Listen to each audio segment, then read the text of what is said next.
Hello and welcome to Ukraine in Flames, a special project brought to you by the Ukraine Crisis Media Center, Ukraine Catholic University's Analytical Center, and NGO Euro-Atlantic Course.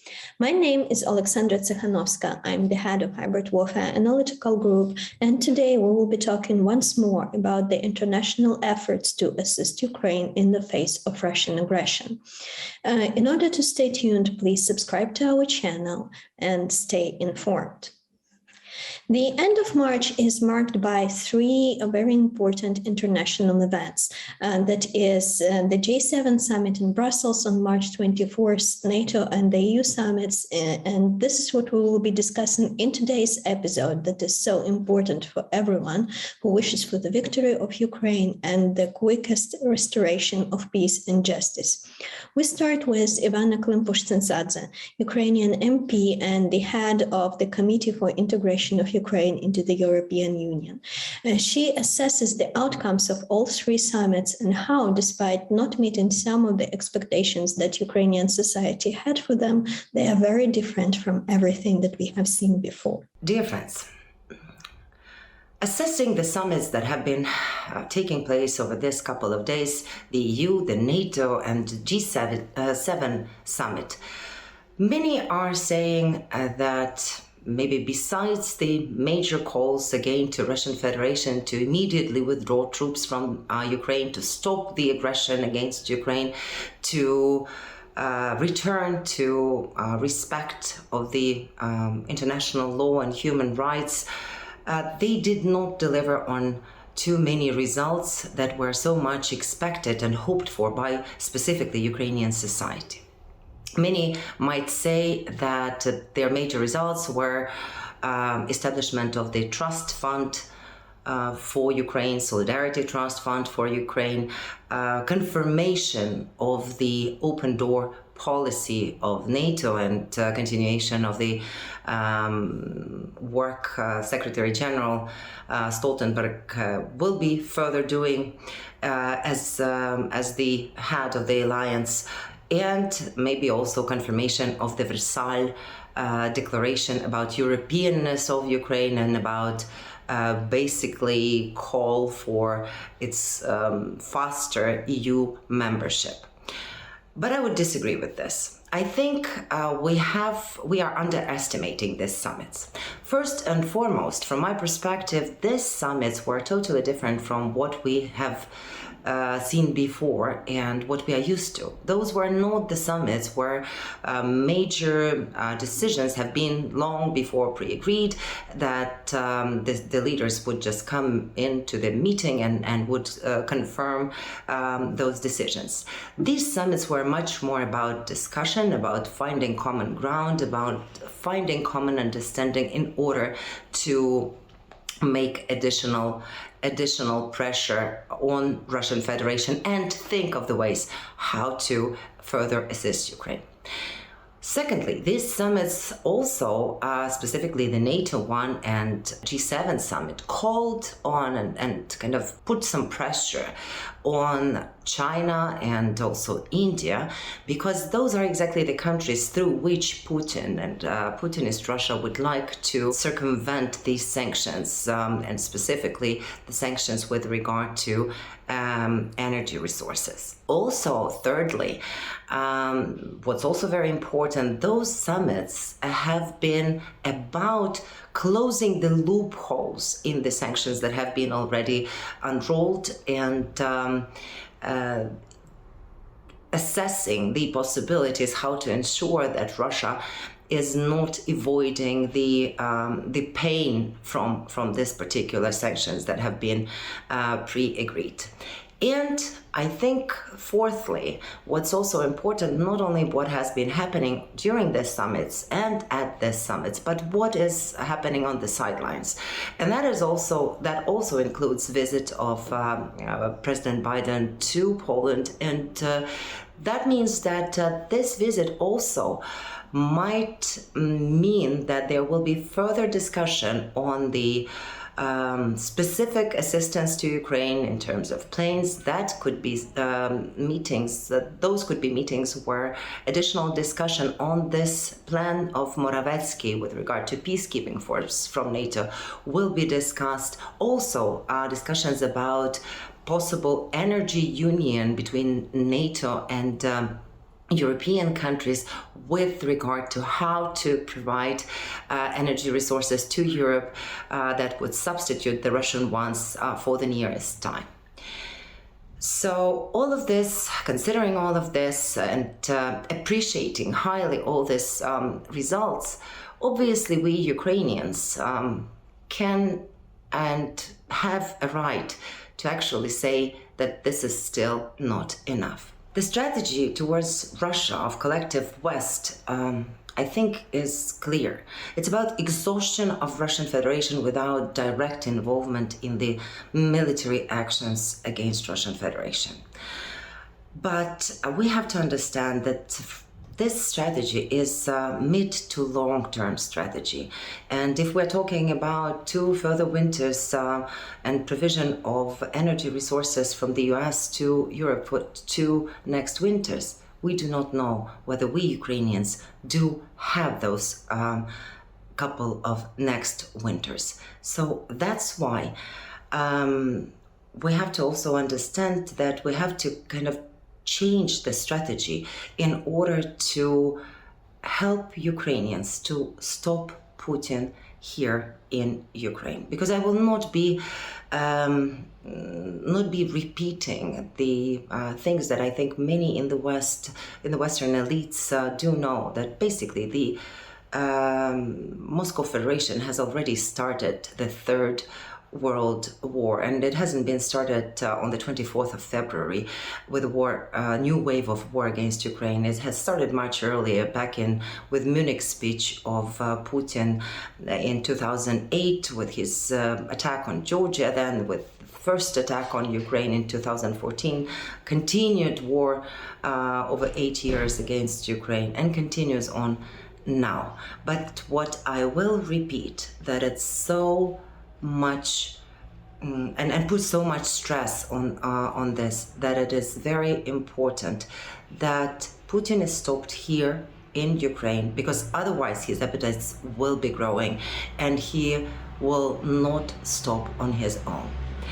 So therefore that means that we Ukrainians need still more, and will be asking more from the West, and that means additional, comprehensive, coordinated sanctions against Russia, meaning all banking system of Russia being cut off SWIFT, being all the assets of Russian Federation and its oligarchs and its VIPs being frozen abroad, meaning no ships of Russian Federations coming to any port of the free world countries, meaning Russia blacklisted in FATF, meaning total trade embargo with Russian Federation. And I think all of this is possible. We also need more humanitarian aid, and I'm sure a lot of nations will engage into that. But most importantly, we need additional weaponry, and not only defensive weapons.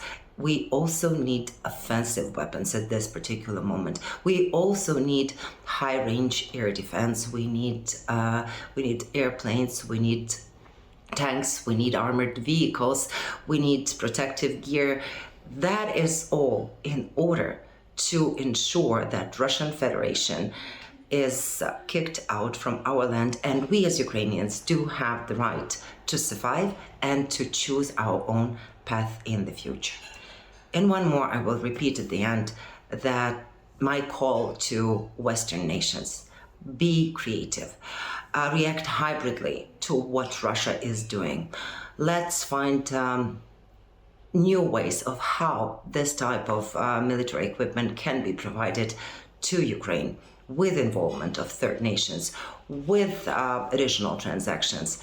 So with additional volunteers coming into Ukraine, helping us to learn quickly how to use some of that equipment that we do not know how to use as of this point, at this particular moment now.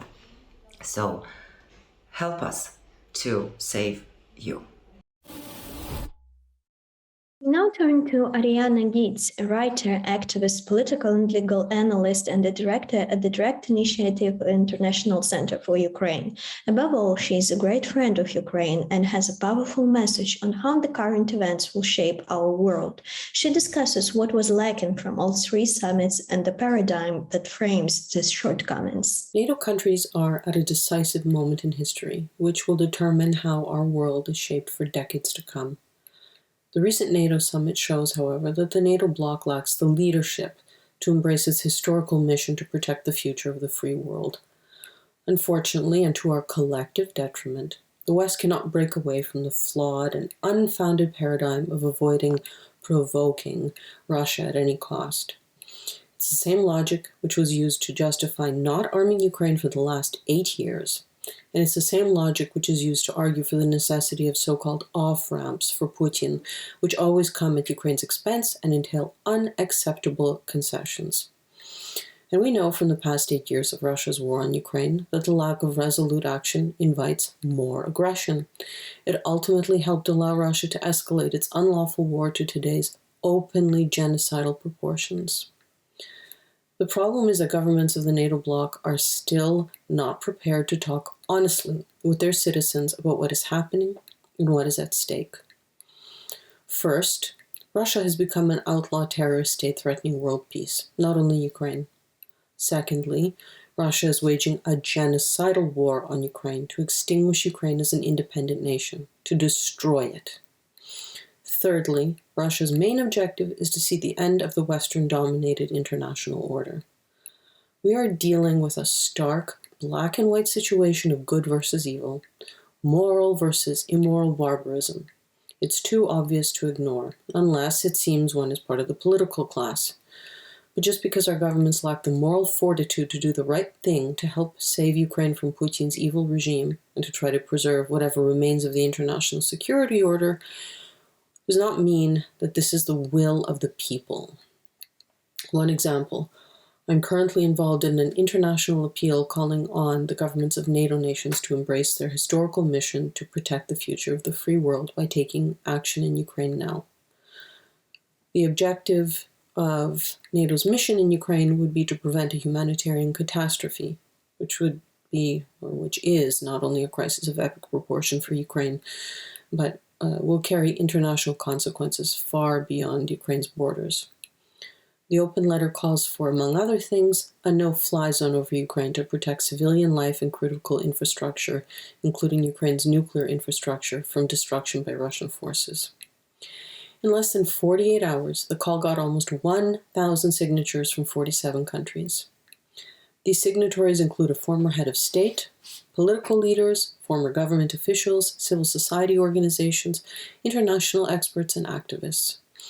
And what this tells us that it is now extremely obvious to people around the globe that Russia is obliterating Ukraine with terrorist tactics to extinguish Ukraine as an independent nation, and that Ukraine is not getting enough help from the West, both in terms of weapon supplies and sanctions against Russia.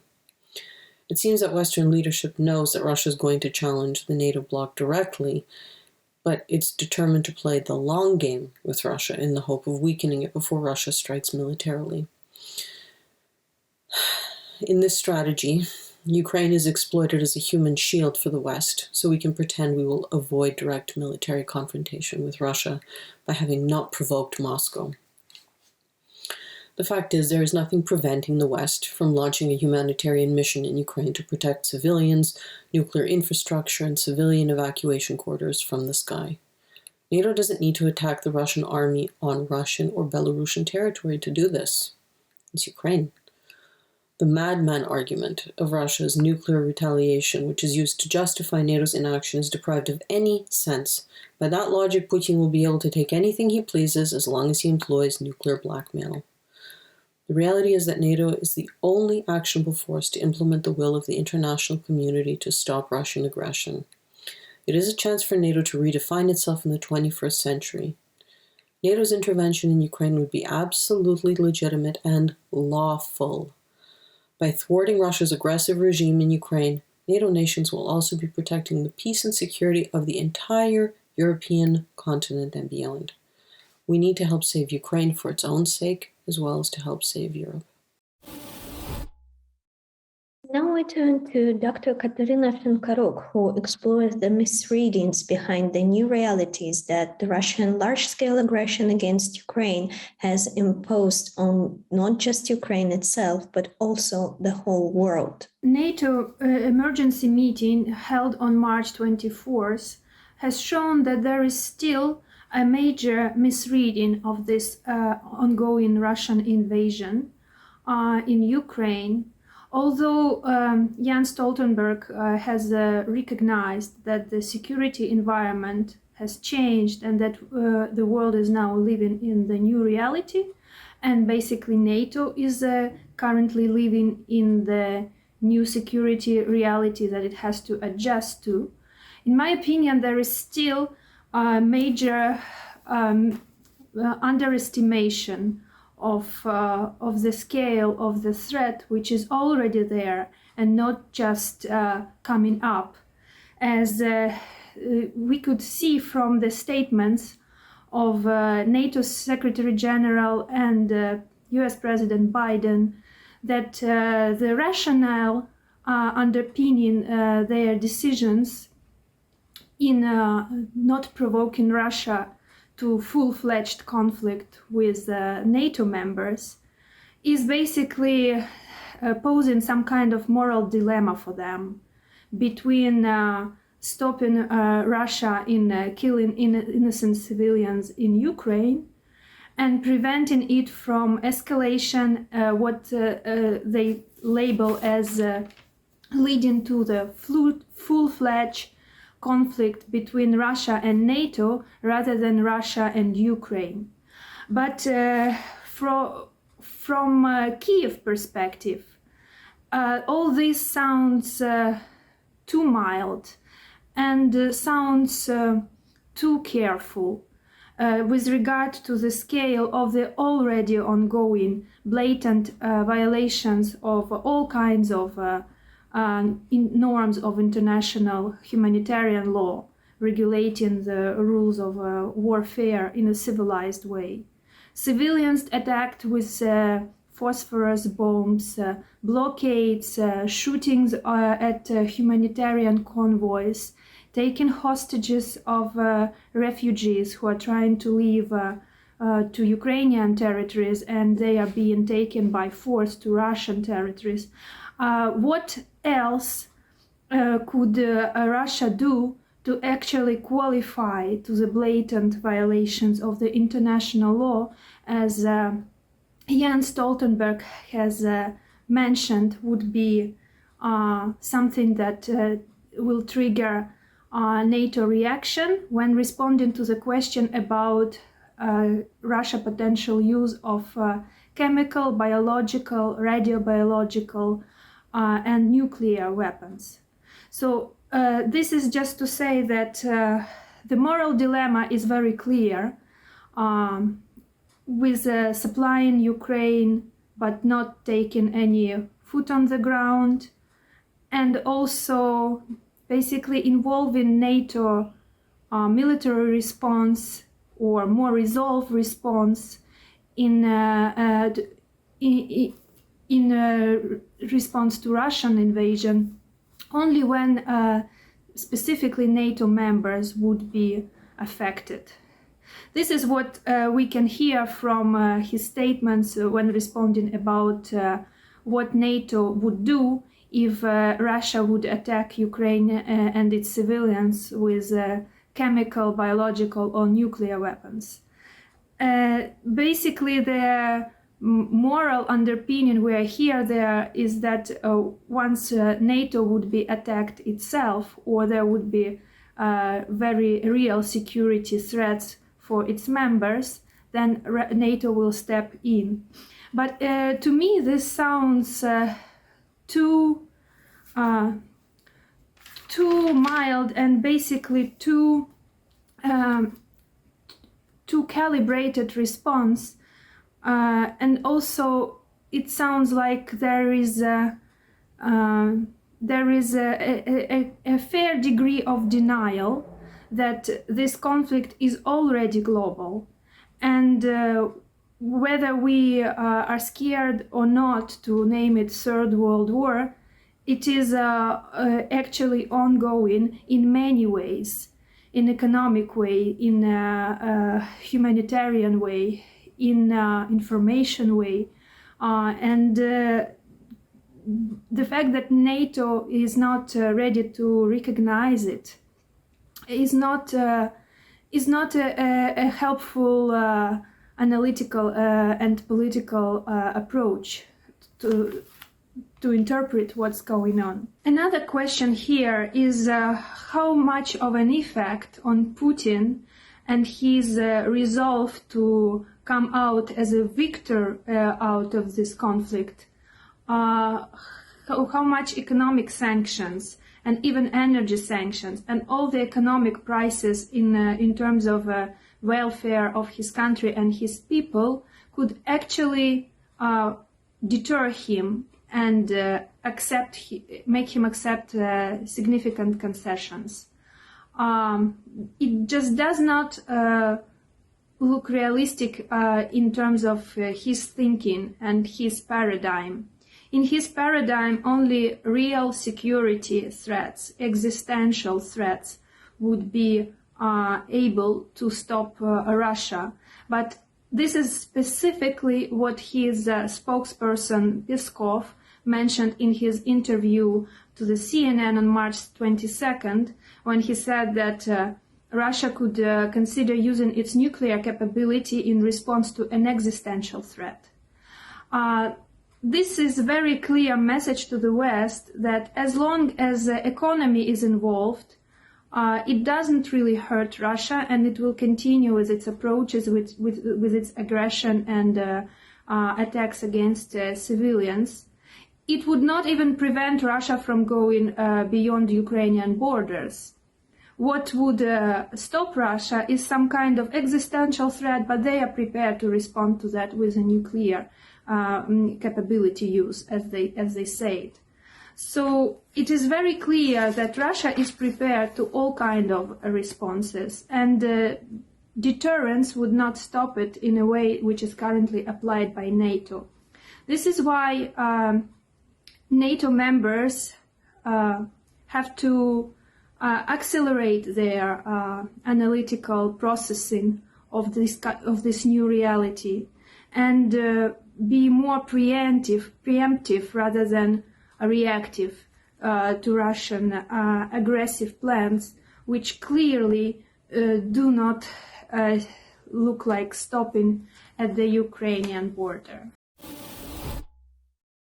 You've listened to the episode of the special project by Ukraine Crisis Media Center, Ukraine Catholic University's Analytical Center, and NGO Euro-Atlantic course, Ukraine in Flames.